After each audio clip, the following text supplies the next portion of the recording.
So I'm kind of in the middle of everywhere in Cardiff. So I was born and raised around Heath, near Heath Hospital. That was kind of where I went to school, Ysgol Glantaf, which was a fluent Welsh speaking school, which was just around the corner on Whitchurch Road. And then I went to Glantaf, which was down in Llandaf North. But I played majority of my rugby in Ely with Glamorgan Wanderers. I think my dad knew a guy who knew a guy through plumbing, and took my brother along. And then I said, let me get involved, let me get in the mix. And he kindly took me down with a little bit of force. He was reluctant to begin with, he didn't want his little girl to go down. And yeah, the rest is kind of history. I made my first training appearance when I was 6. I got like trainer of the day. And then from there just kind of escalated, and I just loved it. I loved everything about it. The game gave me so much. I played a bit of tennis, football, but there was something about rugby that just really stood out, particularly in Ely as well.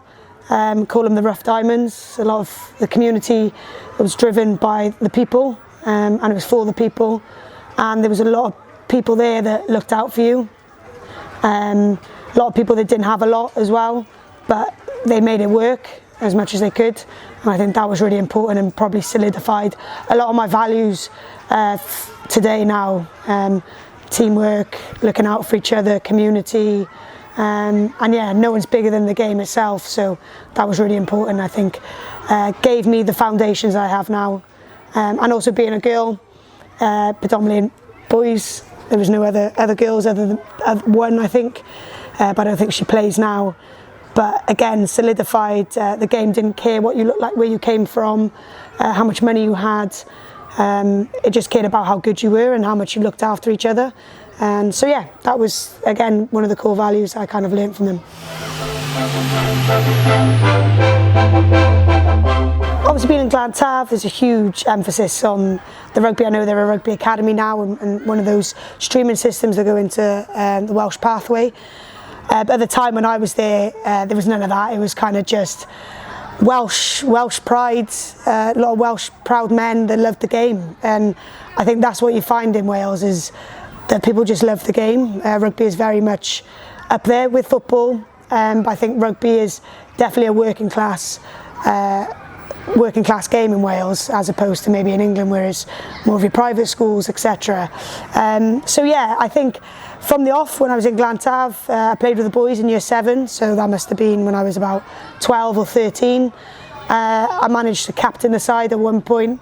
But yeah, there was just loads of good talent amongst the board. I mean, we must have had 4 or 5 teams within our year, which I think just shows the depth and how many people wanted to get involved in the game. But it was very apparent in the people that we had. You know, Kerry Evans, God rest his soul, he's passed away recently, but he was a huge role model in wanting us students to get involved in the game, and it gave us so much back, discipline, resilience, enjoyment, all those things that come with the game.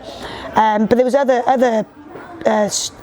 other teachers there that wanted that as well. So I actually tried to get a girls team involved, but I think there wasn't enough time and or resources at the time, to make that happen. But now, thankfully, they do actually have a women's side, a girls' side. They play a lot of rugby league, which I'm not sure why, but I think it's one of the leading pathways and kind of one of the opportunities where they can go and play in Wembley, and yeah, go and get that experience as well. So yeah, Patchell was in my brother's year, Rhys Patchell. I actually did a fair few kicking sessions with him as well when I was younger, over at Cardiff Quins, which is crick for the boys. And I played with Cardiff Quins, which was the women's side, the girls' side, from the age of 13. And yeah, he jumped in a couple of times. I remember rocking up, and he'd been there maybe half hour before me, and he was just nudging balls in the pitch black. And I thought, that's pretty cool, that, you know. So yeah, we had those role models growing up. Didn't see Jamie Roberts, but I had Mrs. Robinson, which was actually the Robinsons' mum. She was our PE teacher, and again, really influential characters that wanted us to use the power of sport for good, and that's what Glantaf, I think, was renowned for, was using sport for all the other bits, and maybe not for your necessarily smart curriculum kids, but for the kids that wanted to get involved firsthand in sport and get stuck in as much as they could. So yeah, they very much wanted the best for those kids that were sport driven.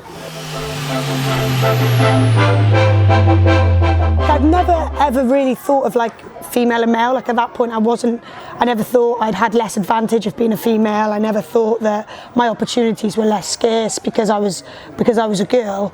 I just tried to figure out the best route for me and wherever the best people were. I actually wasn't going to go to Hartpury until one of my mates, he was going for golf, and he just rocked up on my door and said, "Come on, we're going to the taster day." And I said, "Oh, okay, let's go." So we ended up going, and I loved it. That, it was professional from the beginning for the girls, and the whole Ace Academy was professional. And then I probably saw my first female key figure, which was in Danielle Waterman, Nolly, who was a player at the time.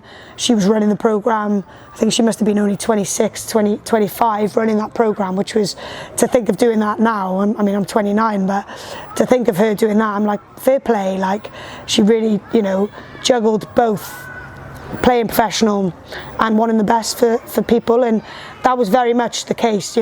She treated us like adults. She treated us in the sense that you earn your respect.